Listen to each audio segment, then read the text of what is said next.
Good morning. అందరికీ వందనాలు. అందరూ బాగున్నారా? ఓకే. దేవునికి మహిమ ఘనత కలుగును గాక. దేవుని యొక్క వాక్యములోనికి వద్దాం. ఈ సమయంలో ఒక అంశముల గురించి ఆలోచన చేయాలని నేను ఆశపడుతూ ఉన్నాను. అదేమనగా సంఘ పెద్దలను గురించి ఆలోచన చేద్దాం. ప్రభు యొక్క సంఘములో పెద్దలు, పరిచారకులు, అలాగే టీచర్స్ అంటే ఉపదేశకులు ఉండవలసినటువంటి అవసరం ఉన్నది. దీని గురించి మనము కొద్ది నిమిషాలు ఆలోచనలోనికి వద్దాం. ఎఫెసీ పట్టణములో ఉన్నటువంటి క్రైస్తవులకి పౌలు గారు రాస్తూ ఎఫెసీ పత్రిక 4వ అధ్యాయము 13వ వచనములో మనం గమనించినట్లయితే ఇక్కడ ఏం మాట్లాడుతున్నాడు? ఎఫెసీ పత్రిక 4వ అధ్యాయం 13వ వచనంలో పరిశుద్ధులు సంపూర్ణులగునట్లు క్రీస్తు శరీరము అనగా సంఘము క్షేమాభివృద్ధి చెందుటకును పరిచర్య ధర్మము జరుగుటకును ఆయన కొందరిని అపోస్తలుగాను, కొందరిని ప్రవక్తలుగాను, కొందరిని సువార్తికులుగాను, కొందరిని కాపరులుగాను, ఉపదేశకులుగాను నియమించెను అని తెలియజేస్తూ ఉన్నాడు. సంఘములో వీరు ఉండాలి. అయితే మొదటి 100 సంవత్సరాల్లో క్రొత్త నిబంధన రాయబడుతున్నటువంటి మొదటి 100 సంవత్సరముల్లో అపోస్తలులు ఉన్నారు, ప్రవక్తలు ఉన్నారు. గ్రంథము సంపూర్ణంగా రాయబడిన తర్వాత పరిశుద్ధాత్మ యొక్క వరములు చేత అద్భుతములు ఆగిపోయినవి. అప్పుడు ప్రవక్తలు ఆగిపోయినారు అంతటితో. అపోస్తలులు కూడా లేరు. 100 సంవత్సరముల తర్వాత పరిశుద్ధ గ్రంథము సంపూర్ణంగా రాయబడిన తర్వాత సంఘములలో, క్రీస్తు ప్రభు యొక్క సంఘాలలో పెద్దలు, పరిచారకులు, ఉపదేశకులతో సంఘాలు నడిపించబడ్డాయి.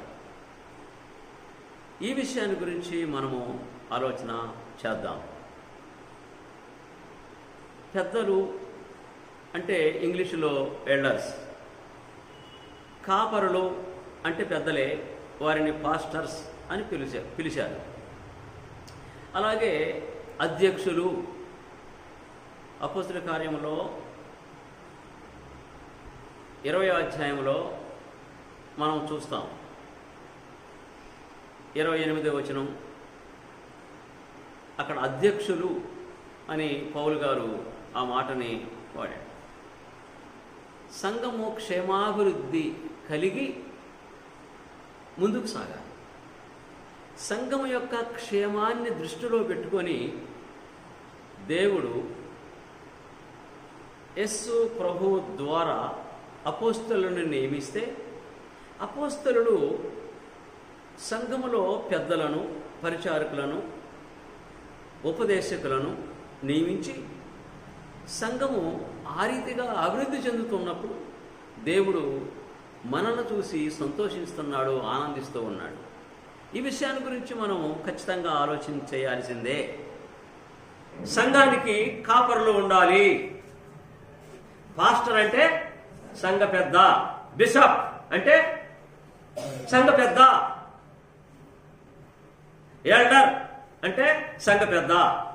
అదేంటండి అట్లా అంటారు? మా ఊర్లో మొత్తం మీద 20 సంఘాలకు కలిపి బిషప్ ఒకడే ఉంటాడుగా.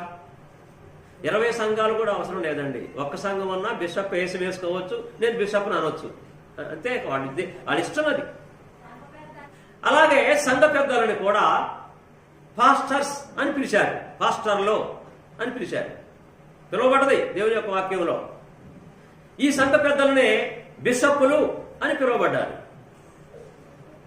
అంటే పెద్దలన్నా, బిషప్పులన్నా పాస్టర్లన్నా ఒకటే. కొంచెం మనకు డిఫరెంట్గా కనపడుతుంటుంది. అదేంటి, మా ఊర్లో ఒక బిషప్ గారు ఉన్నాడు, బిషప్ ఒక్కడే ఉన్నాడు కానీ బిషప్పులు లేరే. 20-30 సంఘాలకు కలిపి మత్స్యశాఖ వాళ్ళు ఏం చేశారంటే 20-30 కాదు 50 సంఘాలు ఉంటే ఒక బిషప్ గారు ఉండాలి. ఏది మత్స్యశాఖ పద్ధతిలో, దేవుని గ్రంథం పద్ధతి కాదు ఇది. 50 సంఘాలకు ఒక బిషప్ గారు ఉంటాడు. కొంతమంది ఏమవుతాడంటే ఒక సంఘం ఉన్న బిషప్ వేసుకుంటాడు. అని బిషప్ అంటే ఏంటంటే సంఘ పెద్ద అని అర్థం, పాస్టర్ అంటే సంఘ పెద్ద అని అర్థం. కొంతమంది ఏమంటారంటే సంఘ పెద్దకి భార్య ఉండాలి, పిల్లలు ఉండాలి. భార్య, పిల్లలు, కుటుంబం అంతా విశ్వాసులై ఉండాలి. కుటుంబం అంతా కూడా దేవుని యొక్క కుటుంబంగా ఉండాలి. కానీ పాస్టర్ అనేవాడికి కొన్ని చోట్ల అసలు పెళ్ళే కాదు. పెళ్లి కాని వాడు కుర్రాడు కూడా పాస్టరే. ఏంటి అంటే మా అయ్యగారు నన్ను పాస్టర్గా పెట్టాడండి అంటాడు. అసలు పాస్టర్ అంటే ఏంటి? కాపరి అంటే ఏంటి? సంఘ పెద్ద. ఈ విషయాలు మనకు తెలవాలండి. ఈ విషయాలు దేవుని యొక్క వాక్యము గ్రంథం బోధిస్తూ ఉంది. మళ్ళీ చెప్తున్నా, సంఘ పెద్దలు అన్నా, పాస్టర్లు అన్నా, బిషప్పులు అన్నా ఒక్కటే. బిషప్ అనేవాడు ఒక్కడు ఉండకూడదు, 2 కంటే ఎక్కువ ఉండాలి. 2, 3, 4 ఉండాలి సంఘంలో. కారణం ఏంటంటే వాళ్ళే పెద్దలు. పెద్ద అనేవాడు ఉండకూడదు సంఘంలో. 2 కానీ 3 కానీ 4 కానీ సంఖ్యను బట్టి, పరిశుద్ధులను బట్టి, సంఘాన్ని బట్టి ఉండాలి. చిన్న సంఘం అయితే 2 చాలు, ఇంకొంచెం పెద్దదైతే 3 చాలు, ఇంకా కొంచెం పెద్ద అయితే 4 చాలు. ఇలా సంఘాన్ని బట్టి పెద్దలని ఏర్పాటు చేసుకుంటారు. ఈ పెద్దలనే, మళ్ళీ చెప్తాను, ఈ పెద్దలనే కాపరులు అంటారు. కాపరులు అంటే పాస్టర్లు. ఈ పెద్దలనే అధ్యక్షులు అని బైబిల్ వాడింది. అధ్యక్షులు అంటే బిషప్పులు. మనకు కొద్దిగా ఆశ్చర్యం అనిపిస్తుంటుంది కదా, ఆశ్చర్యం అనిపిస్తుంది. అదేంటి, మా ఊర్లో ఒక సంఘంలో పాస్టర్ గారు ఉన్నాడు, ఆయన ఒక్కడే ఉన్నాడు, ఆయన పెళ్లి కాలేదు. పాస్టర్ అంటే సంఘ పెద్ద. ఈ బైబిల్ వాళ్ళ దగ్గర ఉంది ఇదే బైబిల్, మన దగ్గర ఉన్నది ఇదే బైబిల్, అందరి దగ్గర ఇదే గ్రంథం. వినాలి బాగా. సంఘ పెద్దలు అంటే బోధించే సామర్థ్యము కలిగి ఉండాలి. ఆ కుటుంబం అంతా విశ్వాసులై ఉండాలి. దుర్బోధనను ఖండించువారై ఉండాలి. దేవుని యొక్క వాక్యము ఉన్నది ఉన్నట్టుగా, దీనికి వ్యతిరేకంగా ఎవరైనా చేస్తే వారికి ప్రేమతో సమాధానం చెప్పువారై ఉండాలి. ఇతరులను ప్రభు దగ్గరికి రాబట్టువారై ఉండాలి. మొత్తం సంఘ పెద్దల యొక్క అర్హతలు, బాధ్యతలు ఇవన్నీ కలిపి కొన్ని ఉన్నాయని చెప్పాను. ఎన్ని? 28. గుర్తుంచుకోండి, 28 అర్హతలు, బాధ్యతలు, మొత్తం 28. 28లో దానిలో సగం ఉంటే మనం ప్రకటించవచ్చు, మనం పెద్దలను ఏర్పాటు చేసుకోవచ్చు. సగం ఉంటే మిగతా సగము వారి జీవితంలో వాళ్ళు వాటిని అలవాటు చేసుకోవాలి. ఒకేసారి అర్హతలన్నీ రావు,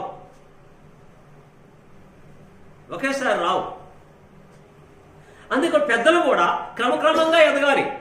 ఒకేసారి ఎదిగిన వారు మనకు దొరకరు. నేను ఈ 40 సంవత్సరాల్లో ఒకేసారి ఎదిగిన వారిని చూద్దాం అనుకున్నాను. ఒకేసారి ఎదిగిన వారు నాకు ఎక్కడా కనపడాలి. ఇక ఎంతకాలం చూస్తామేలా? సంఘాన్ని నడిపించేవాళ్ళు, సంఘాన్ని కాసేవాళ్ళు, సంఘాన్ని క్రమమైనటువంటి రీతిలో పెట్టగలిగినటువంటి వాళ్ళు, సంఘాన్ని నడిపించేటటువంటి వాళ్ళు, సంఘములో బాధ్యతలు తీసుకునేటువంటి వాళ్ళు, ముఖ్యంగా సంఘములో ముఖ్యమైనటువంటి వారు, ప్రధానమైనటువంటి వారు పెద్దలే. తర్వాత ఉపదేశకులు, వీరికి కూడా బోధించే సామర్థ్యత ఉండాలి. ఉపదేశకులను కూడా పోయిన వారం మనం ఎన్నుకున్నాం, ఒక 4 ప్రకటించాం. తర్వాత పరిచారకులు సంఘములో పరిచర్య చేసేటటువంటి వారు 4 ప్రకటించాం. ఇవన్నీ ఎందుకంటే సంఘము ఆత్మ సంబంధమైన రీతిలో ఎదగటం కొరకు, తప్పిపోకుండా ఉండటం కొరకు. అందుకని ఇద్దరు ముగ్గురు ఉంటారు గొల్లలో, గొర్రెల కాపరులు, గొల్లలు అంటారు వాళ్ళు, గొర్రెల కాపరులు. కాబట్టి వాటిని సన్మార్గంలో మంచిగా నడిపించాలన్నా, వాటిని కాపాడాలన్నా తోడేళ్లు, పూలులు, మిగతా కుక్కలు ఇవన్నీ రాకుండా తగిన చర్యలు తీసుకుంటానికి ఆ గొర్రెల కాపరులు ఏర్పాటు అవుతారు. 100 కానీ 200 కానీ 300 కానీ 400 కానీ గొర్రెలు కాయాలంటే కాపరులు ఎక్కువ ఉండాలి. అలాగే సంఘమును కూడా కాయటానికి కాపరులు ఉండాలి. ఈ సంఘ కాపరులనే పాస్టర్లు, బిషప్పులు, పెద్దలు అనే 3 రకాలుగా దేవుని గ్రంథం పిలిచింది. ఒకసారి సంఘం ప్రారంభమైన తర్వాత యోహాను గారు రాసినటువంటి రెండో పత్రిక మొదటి వచనం ఒకసారి చూద్దామా? యోహాను రాసిన రెండవ పత్రిక మొదటి వచనం, పెద్దనైన నేను ఏర్పరచబడిన అమ్మగారికి ఆమె పిల్లలకును శుభమని చెప్పురాయినది. పెద్దనైన నేను అన్నట్టున్నాడు. అంటే ఈ పెద్దలలో, అపోస్తలులలో ఈయన కూడా పెద్దలలో ఈయన ఒక పెద్ద. అలాగే పేతురు గారు ఒక పెద్ద. ఆ కాలంలో ఉన్నటువంటి అపోస్తలులు పెద్దలుగా వాళ్ళు ఏర్పాటు చేయబడ్డారు. యెరూషలేము సంఘములో వీరు పెద్దలుగా ఉన్నారు. సంఘం ప్రారంభమైన తర్వాత పెద్దలుగా ఉన్నారు. పెద్దలుగా ఉన్న తర్వాత వీరి తర్వాత 9వ అపోస్తలుల కార్యం 9వ అధ్యాయంలోని ఈ పౌలు మారు మనసు పొందిన తర్వాత సువార్త పని చేస్తూ ఒకసారి మరి ఎఫెసీ పట్టణంలో సంఘ పెద్దలని ఏర్పాటు చేశాడు పౌలు గారు. యేసు ప్రభు శిష్యుల తర్వాత పౌలు గారు కూడా యేసు ప్రభు నమ్ముకొని యేసు ప్రభులోకి వచ్చి యేసు ప్రభుకు సరెండర్ అయి దేవుని పని చెయ్యాలని ఆయన దేవుని కొరకు నియమించబడినటువంటి గొప్ప వ్యక్తి పౌలు. ఈ పౌలు గారు కూడా మనసు మార్చుకొని దేవుని ప్రజలను హింసించేటటువంటి ఈ సౌలు పౌలు 2 పేర్లు ఉన్నాయి ఆయనకి. ఎబ్రీ భాషలో ఆయన సౌలు అంటారు, అరామిక్ భాషలో పౌలు అంటారు.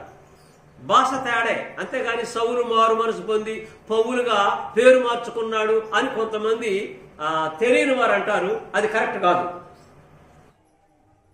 కనుక ఈ పౌలు కూడా ప్రభువు నమ్ముకున్న తర్వాత, ప్రభువు దగ్గర అరెస్ట్ అయిపోయిన తర్వాత, ఆయన దేవుళ్ళలోకి వచ్చిన తర్వాత ఆయన కూడా ఏంటంటే ఎఫెసీ పట్టణంలో ఉన్నటువంటి సంఘ పెద్దలని ఒకసారి పిలిపించాడు. ఒకసారి అపోస్తల కార్యములు 20వ అధ్యాయంలోకి వద్దాం. అపోస్తల కార్యములు 20వ అధ్యాయంలోకి వద్దాం. 20వ అధ్యాయంలోకి వస్తే ఇక్కడ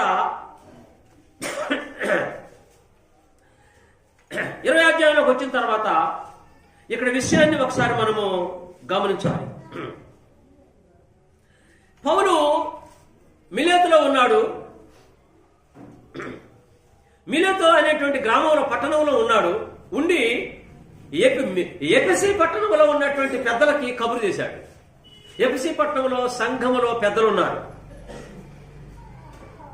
ఎఫెసీ పట్టణము చాలా పెద్ద పట్టణం. ఆ ప్రాంతానికి ముఖ్య పట్టణం. చాలా తెలివి కలిగినటువంటి వాళ్ళు ఉన్నారు, చాలా జ్ఞానం కలిగినటువంటి వాళ్ళు ఉన్నారు. ఎఫెసీ పట్టణంలో చాలా విగ్రహాలు ఉన్నాయి. ఎఫెసీ పట్టణంలో మేధావులు ఉన్నారు. ఎఫెసీ పట్టణంలో వ్యాపారస్తులు బాగా ఉన్నారు. ఎఫెసీ పట్టణంలో ఉద్యోగస్తులు చాలా మంది ఉన్నారు. ఎఫెసీ పట్టణంలో చాలా బాగా చదువుకు అప్పుడు పండితులు ఉన్నారు. అయితే ఆ పట్టణంలో సంఘం ఏర్పడింది. ఆ సంఘంలో సంఘ పెద్దలు ఉన్నారు. అక్కడ సంఘాన్ని పౌలు గారు, పేతురు గారు మీరందరూ బోధించారు. ఆ ఎఫెసీ పట్టణంలో ఉన్నటువంటి వారికి బోధిస్తే మంచి సంఘం ఏర్పడ్డది అక్కడ. అది 100లో ఉంటుంది. ఆ సంఘానికి మిలేతులో ఉండి పౌలు గారు మిలేతు అనే పట్టణంలో ఉండి ఎఫెసీ పట్టణానికి మనుషులను పంపించి అక్కడ సంఘ పెద్దల్ని మిలేతుకి పంపించాడు. మిలేతుకు రమ్మని చెప్పాడు. ఒకసారి 20వ అధ్యాయంలో, అపోస్తల కార్యం 20వ అధ్యాయంలో 17వ వచనం చూద్దాం. అతడు మిలేతు నుండి ఎఫెసునకు వర్తమానము పంపి సంఘపు పెద్దలను పిలిపించెను. సంఘపు పెద్దలను పిలిపించెను. పెద్ద అనేది కాదండి ఇక్కడ, పెద్దలను. పెద్ద సంఘంలో పెద్ద ఒక్కడే ఉంటే అది దేవుని యొక్క వాక్యానికి విరుద్ధం. ఒక యుద్ధంలోకి పోయినప్పుడు ఆ యుద్ధంలో ముందు ఉండేది బాగా యుద్ధం చేసే సైనికులు ముందు నిలబడతారు. ఈ సంఘము కూడా యుద్ధంలో యేసు ప్రభు తరపున యుద్ధం చేయడానికి నిలబడ్డటువంటి ఈ సంఘము అపవాది మీద యుద్ధం చేయడానికి క్రైస్తవులు అని అంటున్నారు కానీ క్రీస్తు సంఘమునకు దూరంగా ఉన్నారు. క్రైస్తవులు అని అంటున్నారు కానీ దేవుని యొక్క ప్లాన్కి దూరంగా ఉన్నారు. అలాంటి వారికి మనం సమాధానం చెప్పడానికి ఎల్లప్పుడూ కూడా సిద్ధంగా ఉండాలి అంటున్నాడు. కనుక ఇక్కడ అపోస్తలకార్యం 20వ అధ్యాయంలోని ఈ మిలేతు నుండి ఎఫెసీ పట్టణంలో ఉన్న సంఘ పెద్దలకి కబురు చేశాడు రమ్మని. వాళ్ళు వచ్చేసారండి. వాళ్ళు వచ్చిన తర్వాత వారితో మాట్లాడుతున్నాడు. 20వ అధ్యాయం 28వ వచనంలోకి వద్దాము. పెద్దలకి, ఎఫెసీ పట్టణంలో నుంచి వచ్చినటువంటి పెద్దలకి పౌలు గారు మాట్లాడుతూ సంఘాన్ని గురించి మాట్లాడుతున్నాడు. ఎలా సంఘము విషయంలో మీరు ఎలా ఉండండి అని చెప్తున్నాడు. 28వ వచనంలోని ప్రభువు తన స్వరక్తం ఇచ్చి సంపాదించిన తన సంఘమును కాయుటకు ఎవరు మాట్లాడుతున్నారు ఇక్కడ? పౌలు గారు సంఘ పెద్దలతో మాట్లాడుతున్నాడు. పెద్దలారా, ప్రభువు తన సొంత రక్తం ఇచ్చి సిలువలో తన రక్తము చిందించి సంపాదించిన తన సంఘమును కాయుటకు ఎఫెసీ పట్టణంలో మీరు సంఘ పెద్దలుగా నియమించబడ్డారు.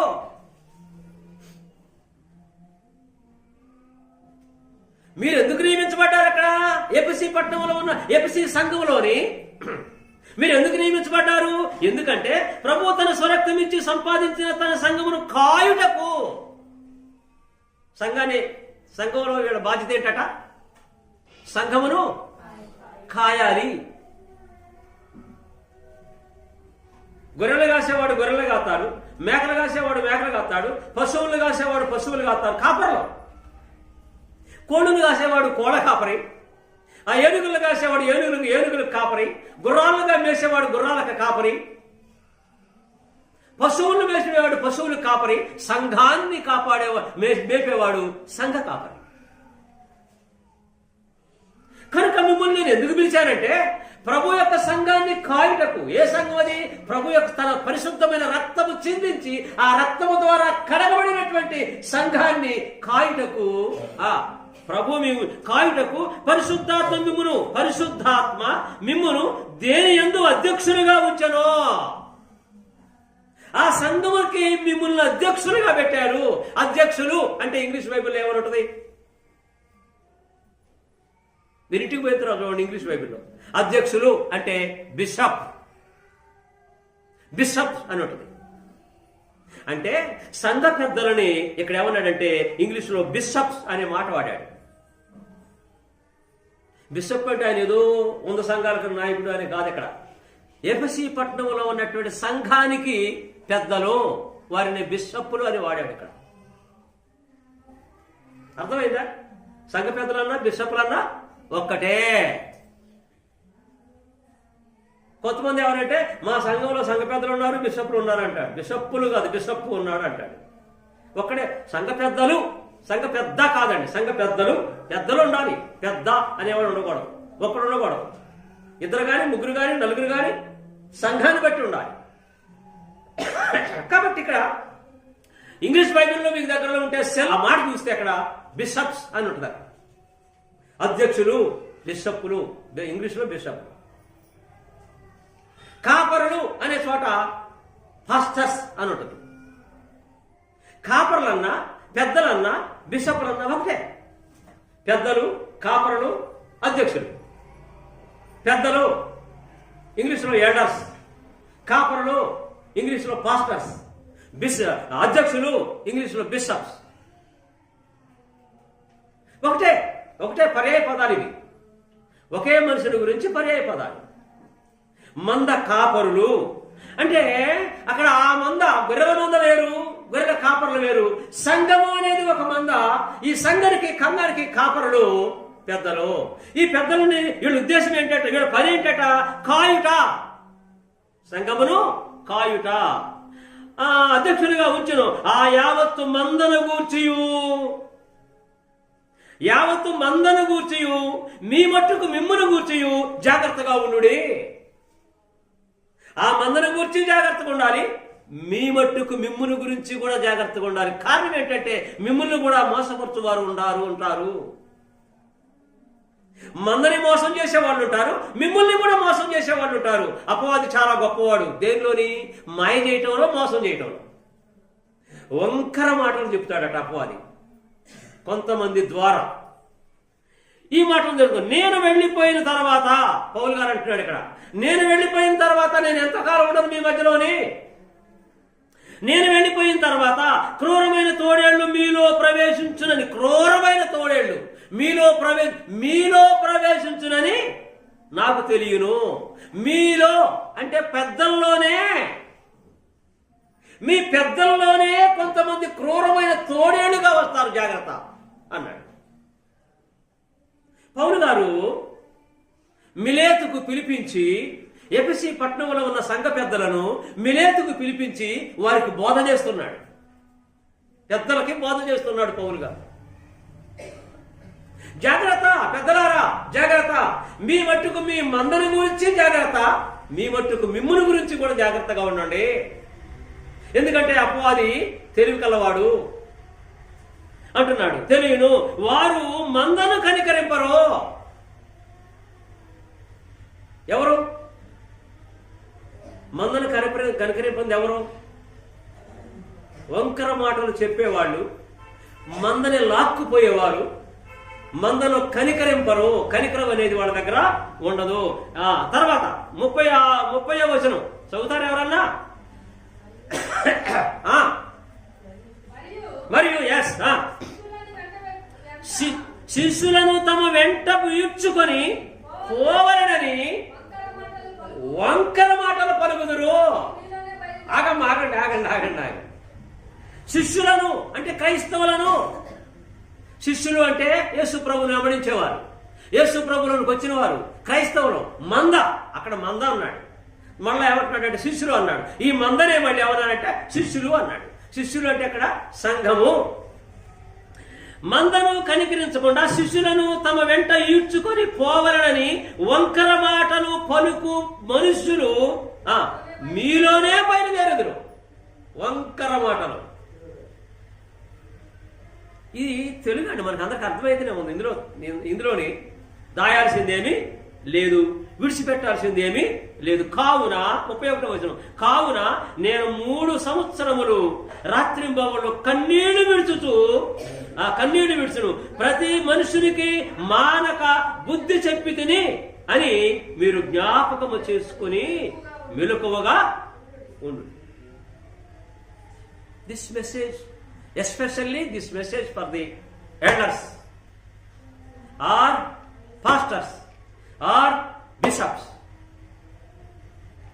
ఎల్డర్స్ అన్నా, పాస్టర్లు అన్నా, పాస్టర్స్ అన్నా, బిషప్స్ అన్నా ఒక్కటే. ఈ పెద్దలను ఎవరు ఏర్పాటు చేయాలి? సేవకుడు ప్లస్ సంఘము కలిసి ఏర్పాటు చేయాలి.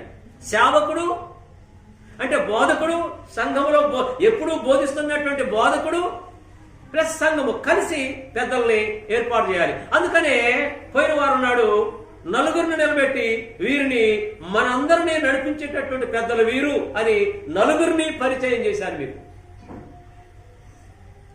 తర్వాత పరిచారకుల్ని సంఘమే ఏర్పాటు చేసుకోవాలి. సంఘము, సేవకుడు, పెద్దలు అందరూ కలిపి, పెద్దలు, సేవకుడు, సంఘము అందరూ కలిపి పరిచారకులను ఏర్పాటు చేసుకోవాలి. చేసేవారు పరిచారకులు అంటే సంఘమునకు పరిచర్య చేసేవాడు. పరిచర్య అంటే ప్రబోధన కార్యక్రమం నడిపిస్తారు, కీర్తనలను నడిపిస్తారు, ప్రభు బలను నడిపిస్తారు. ఇంకా సంఘానికి ఏది కావాలనో అది వారి ద్వారా అవి పెద్దలు చెప్పి వారు చేయాలి. తర్వాత పెద్దలు చెప్పినట్లు పరిచారకులు నడవాలి. వినయము, విధేయత, ప్రేమ. కొన్ని చోట్ల క్రీస్తు సంఘం అని బోర్డులు పెట్టుకున్నటువంటి వాళ్ళు కొన్ని చోట్ల అలా ఉన్నాయండి, అలా ఉన్నాయి. ఇది అలా ఉండకూడదు, నేను పోయిన తర్వాత కూడా ఇది అలా ఉండకూడదు అనేది నా ఉద్దేశం. ఎందుకంటే దేవుడు నన్ను లెక్క అడుగుతాడు. ఆయన పాదపీఠం దగ్గర నిలబడ్డప్పుడు ఆయన లెక్క అడుగుతాడు. నీ కుటుంబం అయితే బాగు చేసుకున్నావు, నీ ఇల్లు అయితే బాగు చేసుకున్నావు, నా ఇంటి సంగతి ఏంటి, నా కుటుంబం సంగతి ఏంటి, నా మందిరం సంగతి ఏంటి, నా సంఘం సంగతి ఏంటి, అది నాది అయిన సంగతి నీకు తెలిసి కూడా నువ్వు దాన్ని పట్టించుకున్నావా అని అడిగినప్పుడు నేనేం చెప్పాలి? అందుకే నేను పోకముందే సంఘాన్ని నడిపించేటటువంటి సంఘ పెద్దలు ఉండాలి, పరిచారకులు ఉండాలి, అలాగే ఉపదేశకులు ఉండాలి. ఉపదేశకులు ఇంగ్లీష్లో టీచర్స్ అంటారు, పరిచారకుల్ని ఇంగ్లీష్లో డీకన్స్ అంటారు. పౌలు గారు తిమోతికి రాసినటువంటి మొదటి పత్రిక 3వ అధ్యాయంలోకి వద్దాం. మొదటి పత్రిక 3వ అధ్యాయంలోనికి వద్దాం. చూడండి, 3వ అధ్యాయంలో మొదటి వచనం. ఎవడైనను చదవండి. ఎవడైనను అధ్యక్ష పదవిని ఆశించిన ఎడల, అధ్యక్ష పదవి అంటే it is English, it is bishop అధ్యక్ష. ఇందాక మనం చదువుకున్నాం అపోస్తలుల 20వ అధ్యాయము 28వ వచనంలో చదువుకున్నాం. అధ్యక్షుల్ని వెళ్ళి అధ్యక్షుల్ని పిలవండి అన్నాడు, పెద్దలను పిలవండి అన్నాడు. ఏం చెప్పడం ఏంటంటే మిలేతుల నుంచి కబురు చేసి ఎబిసి పట్టణంలో ఉన్న పెద్దలని పిలవనంపించి అన్నాడు. ఏమన్నాడంటే మీరు అధ్యక్షులు అన్నాడు. అంటే పెద్దలన్నా అధ్యక్షులన్నా ఒకటే,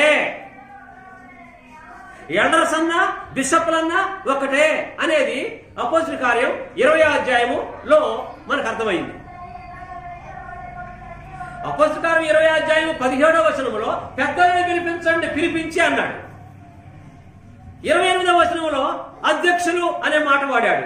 అంటే అధ్యక్షులన్నా పెద్దలన్నా ఒకటే, అంటే ఎల్డర్స్ అన్నా బిషప్లన్నా ఒకటే.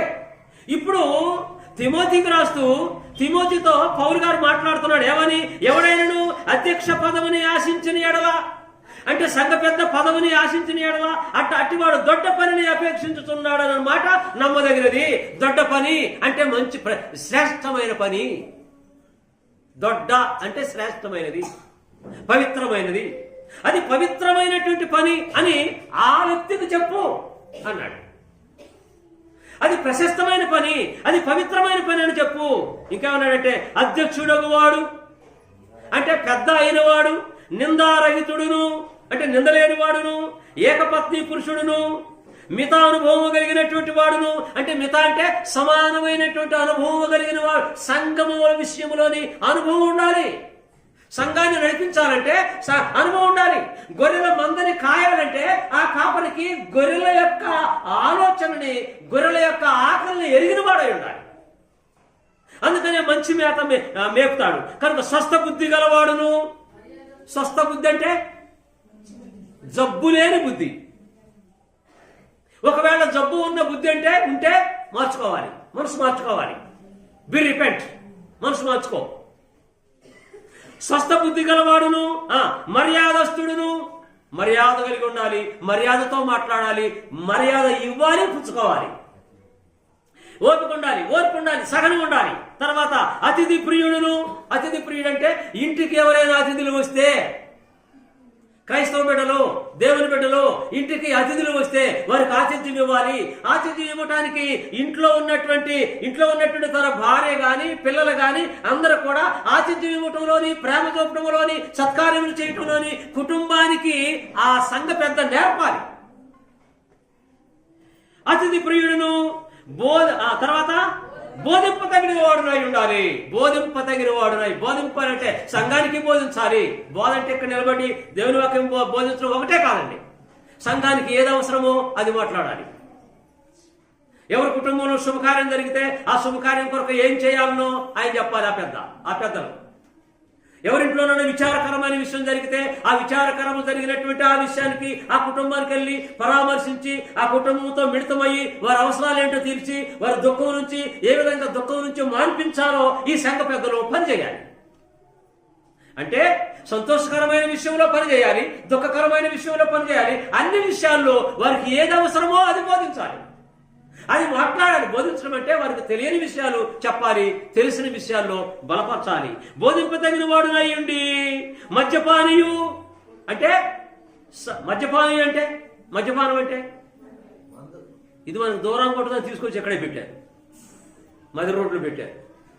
మద్యపానం మందు పుచ్చుకునేవాడే ఉండకూడదు, కొట్టువాడును కాక. ఇంట్లో గాని బయట గాని గొడవలు పెట్టుకొని ఎవరిని కొట్టకూడదు, ఇంట్లో కొట్టకూడదు. ఈ సంఘ పెద్ద నలుగురికి నేను మనవి చేస్తున్నా, మీ ఇంట్లో ఎప్పుడన్నా కొట్టారో, కొట్టువాడును కాక సాత్వికుడును జగడమాడని వాడును. జగడం అంటే తెలుసు కదా, జగడాలంటే గొడవలు, తగాదు. జగడమాడవాడును ధనాపేక్ష లేనివాడునై, ధనం మీద ఆపేక్ష, అక్రమంగా రావాలి, అన్యాయంగా రావాలి అనే ఆలోచన సంఘ పెద్దలకి ఉండకూడదు. ధనాపేక్ష లేనివాడునై, సంపూర్ణ మాన్యత కలిగి, అంటే మౌనము కలిగి, మాన్యత కలిగి, మంచితనం, మాన్యత, తగ్గింపు జీవితము కలిగి, తన పిల్లలను స్వాధీనపరుచుకొనుచు, అంటే పిల్లలు తండ్రి మాట వినాలి. అమెరికాలో ఒక సంఘ పెద్ద సంఘంలోకి వచ్చి, నేను ఈ రోజు నుంచి నా సంఘ పెద్ద పదవికి నేను వదులుకోండి, రిజైన్ చేస్తున్నాను అన్నాడట. మిగతా సంఘ పెద్దలు అడిగారట, అదేంటయ్యా అలాగంటాం అన్నారట.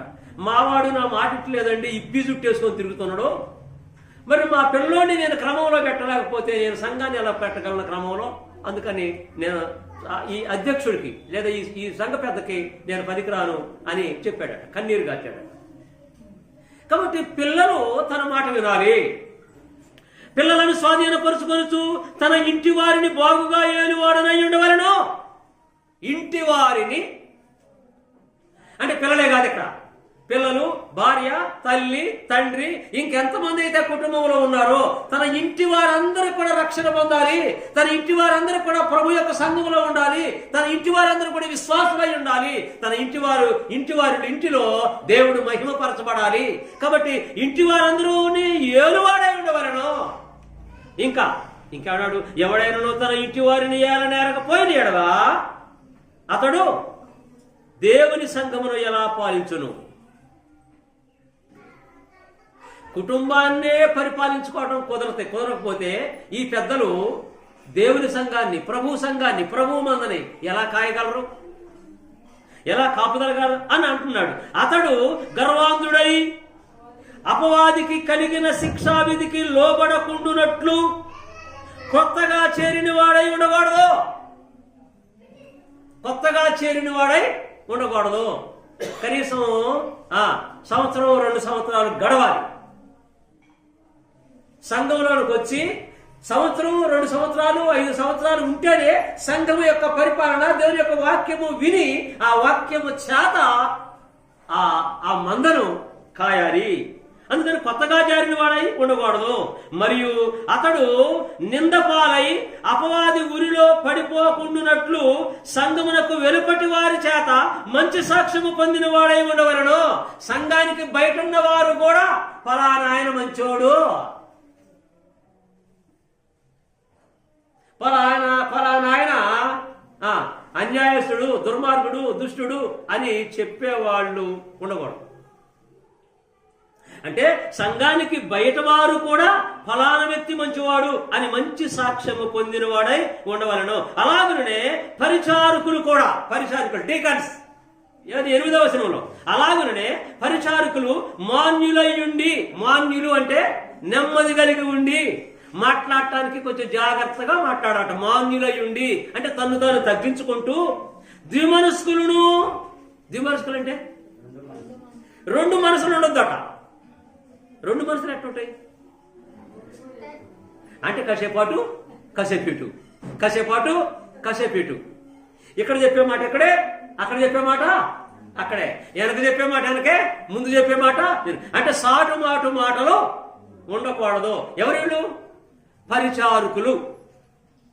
ద్విమనస్కులను, మిగుల మద్యపానాసక్తులను,